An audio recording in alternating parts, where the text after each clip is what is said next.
খুন করে কেউ বড় হয় না, রক্ত জড়িয়ে কেউ মহান হয় না। মানুষকে বাঁচানোই সবচেয়ে বড় কাজ, কিন্তু আজকের দিনে একজন মানুষকে হত্যা করাটা যেন একটা সাধারণ খবর হয়ে গেছে। সামান্য কথায় রাগ, একটু ঝগড়া, একটু দ্বন্দ্ব, আর তারপর রক্তপাত, খুন, একের পর এক প্রাণহানি। কিন্তু জানো কি আল্লাহ তাআলা কি বলেছেন? তিনি বলেন, মান কাতালা নাফসান বিগাইরি নাফসিন আও ফাসাদিন ফিল আরদি ফাকান্নামা কাতালান নাস জামিআ। যে ব্যক্তি একজন মানুষকে অন্যায়ভাবে হত্যা করলো, সে যেন গোটা মানব জাতিকে হত্যা করলো। তুমি কি এই আয়াতের গভীরতা বোঝো? একটু চিন্তা করো, একটা প্রাণীর পিছনে থাকে একটা পরিবার, একটা বাবা মা, স্বপ্ন, আশা। একজনকে খুন করা মানে হাজারো জীবনকে অন্ধকারে ঠেলে দেওয়া। প্রিয় বন্ধুরা, আমাদের সমাজকে সুন্দর করতে হলে আমাদেরকে প্রথমেই এই রক্তের খেলা থামাতে হবে।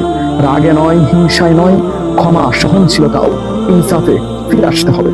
আসুন আমরা হত্যা নয় হেফাজত করি, ধ্বংস নয় জীবন গড়ি।